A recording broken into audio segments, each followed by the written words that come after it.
Now, I think it's safe to say if you get to a point in your retro game collecting when you have a ton of games like this, it's very natural to want to catalog your collection. I honestly very much recommend that you do that. One of the things about doing that, though, is typically there'll be a number at the bottom that tabulates everything in your collection up into this one round number that tells you, hey, this is what your collection is worth. And that's really what I want to dive into on this video today. I want to talk about that number and what it means versus the actual reality of getting that sort of money. Let's break it down here. When you see that grand total figure on price charting or whatever app you happen to be using, the reality is that it is aggregating eBay sold listings for all of those games, adding it up, tallying it up, and spitting out a number. While you may look at that and go, hey, that's what my collection's worth, in reality, that is not even close to what you'll be getting if you were to, for whatever reason, have to sell everything off. There's a couple reasons for that. Now, first of all, one of the main things people don't realize when it comes to that is that you have hundreds of games in your collection, maybe thousands. That's a lot of games, and volume is a problem when it comes to this formula because let's say you wanted to try and maximize how much you could get out of your collection. Realistically, the way you'd have to do that is probably sell either direct to somebody in your local area on something like Craigslist or Facebook Marketplace, or go to eBay and try to sell these items possibly in lots, maybe individually. Obviously, that comes with some pretty significant downsides. First of all, you're the one that has curated your entire collection, right? You're the one that picked out each individual piece, and to try and wholesale a collection like that with somebody that has hopefully similar tastes to you, or who knows, maybe is going for a full collection, the odds of finding somebody like that in your local area is honestly pretty slim to none, especially finding somebody that is willing to pay near market value for just getting a whole bulk collection all at once. It's just very unlikely. It's probably not going to happen. If it does, you're one of the lucky ones, but realistically, probably not going to happen. So the other chance at getting as much value as you possibly can is by selling on eBay. There are a lot of caveats when it comes to that as well. Obviously, you have to deal with putting up listings. Now, whether you want to split things up into lots, maybe you want to split things up by console or by genre within console, there's a whole host of different ways to go about doing it. But obviously, that's going to be a lot of time and a lot of effort to get these things listed.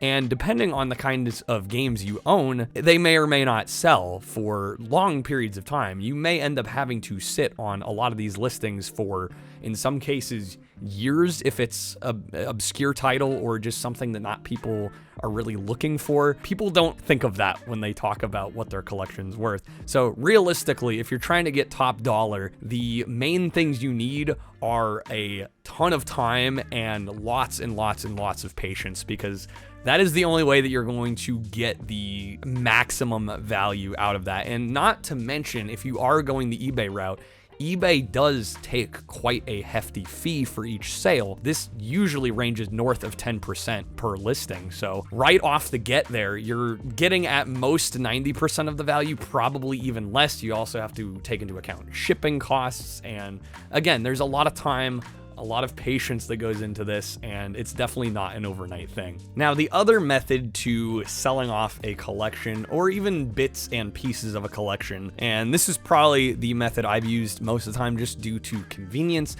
and also the fact that you can often trade for other items, and that is with local brick and mortar retro game shops that specialize in selling games like this. And the reason I like going there is it does take out a lot of the legwork that you have to put into either selling on Craigslist or on Facebook Marketplace or on eBay. You're not going to be sitting around waiting for things to sell. You're not going to have to arrange meetups. You don't have to arrange dropping things off at the post office. It simplifies the actual process quite a bit, but obviously because these stores are doing a lot of the legwork and they need to make a profit, it is the least lucrative in terms of how much you actually get out for what you're trying to sell. Realistically, in the grand scheme of things, and from what everything I've seen personally from different game stores and having quite a bit of experience selling at stores like that, usually you're going to end up getting somewhere between, and it's a big range, it's usually like 30 to, if you have a more desirable game, more like 70%.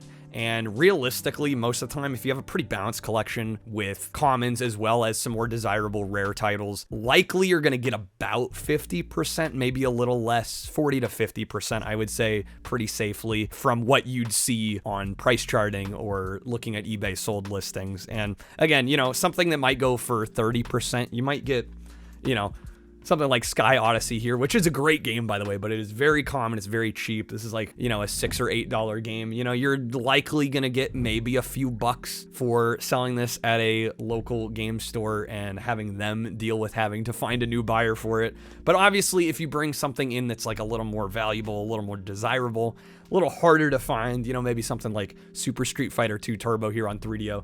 You know, if something comes in that's like near mint like this, 3DO games are pretty desirable, not to mention long box games are very hard to find in really good shape, right? A game store might be willing to pay more of a premium because they know not only is this worth more, so it's more that they'll make in one single sale, but also it's likely to go pretty quick because it is pretty uncommon and it's pretty desirable. You know, another game that might go for a decent amount is something like Terminator here. You know, this is like a $180 game, so I would not be surprised if a game store gave you well over $100 to resell this. It really depends on your collection, guys. Again, I don't view this as an investment, but if you need to get cash back, right, there are ways to go about it. A lot of it is going to depend on your unique situation, but I think it is safe to say that your collection is probably not worth what you think it is if you're looking at eBay solds or price charting values. Just be realistic, right?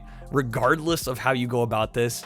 Again, unless you're able to find some like crazy buyer that just wants everything you've got and is willing to pay about market value. Best case scenario, you're going to be selling on eBay and you're probably gonna have to spend a lot of time and effort getting those listings up. Going to a game store, getting it all done in one fell swoop is a way of doing it, but you're not going to make a ton of money off your collection. You're probably going to get close to maybe half of what online would tell you. So hopefully this was entertaining and educational and informative for you guys. I would love to hear in the comments down below, what are your experiences with selling video games online or going to your local game stores and selling them that way? I'd love to hear what you have to think. Thank you guys for watching as always, and until next time, take care.